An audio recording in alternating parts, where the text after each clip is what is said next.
let's put your beloved under the microscope. Let's examine and just see what makes this beloved of yours tick. That's a scary prospect for most people. And if you say, I want to break the spell, your book is called Breaking the Spell. What happens if we don't break the spell? Why is it dangerous? Well, first of all, there's two spells. And using the example of love makes this clear.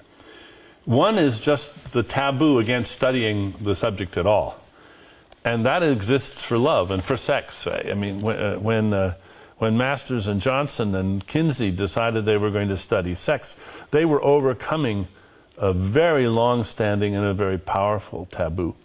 The result was that we learned a lot about sex that we didn't know before. And sex is just as great and wonderful as ever. It hasn't broken the spell of sex. It's just broken that taboo against studying the spell of sex.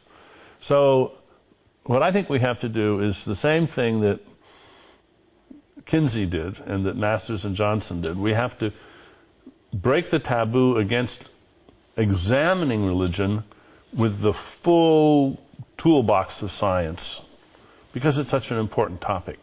Now, some people are afraid that if we do this, we will destroy the power of religion in itself. We will actually break the other spell, the enchantment of religion itself. The mystery. The mystery.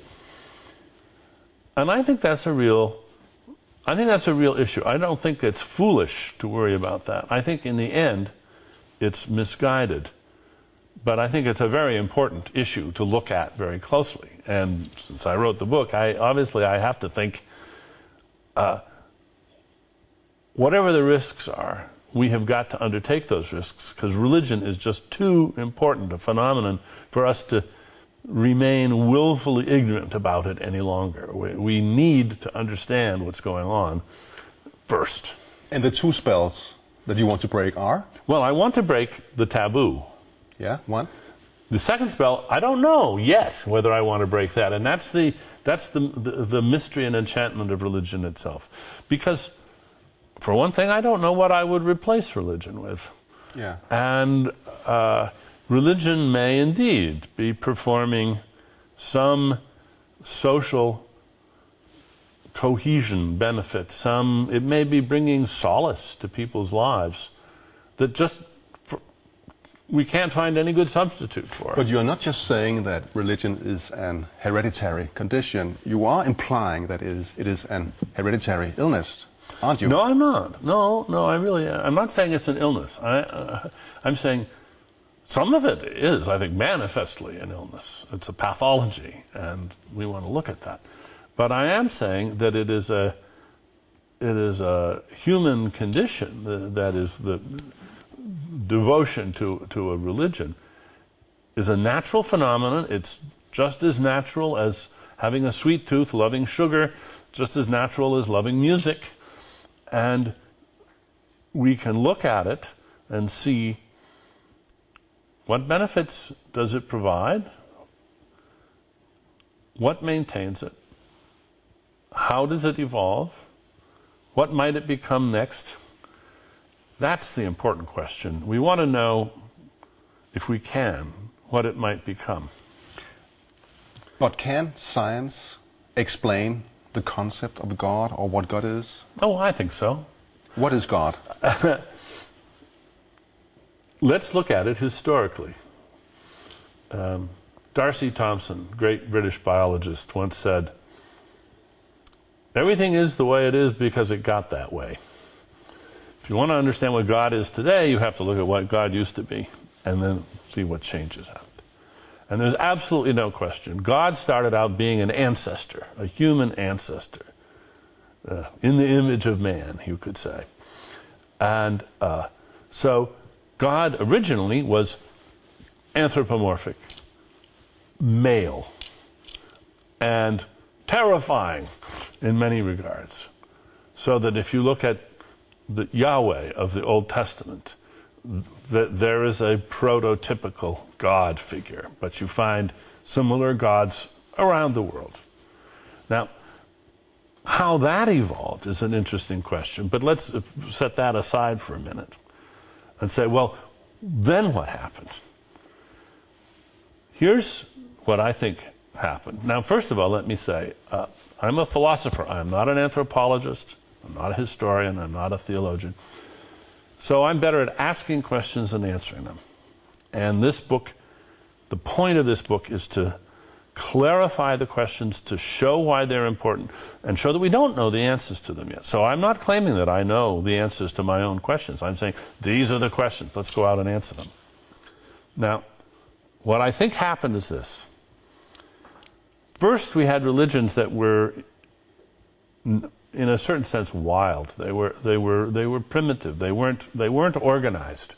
There weren't any theologians. There weren't any seminaries where you got trained. The rules weren't written down. They were folk religions. That's one species. That's one kind of religion, folk religions. They're very similar around the world. They still exist. They get born every day. Organized religions are the domesticated versions of folk religions, where people begin to invest large amounts of time and energy as the stewards, as the shepherds of those religions, in the same way that sheep got domesticated and got shepherds who then protected them.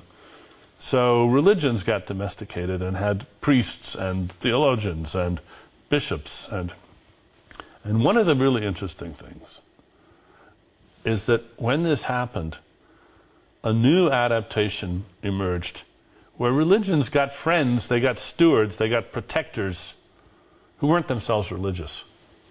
Big organized systems. Well, no. Who had power, maybe. Well, yes, but no, I'm talking about a slightly different phenomenon. This is one that I wish I'd said more about it in the book. I wish I'd had the courage to anticipate and predict what in fact happened with this book. The most vehement critics of this book in America are not religious people. No. They are the self-appointed protectors of religion.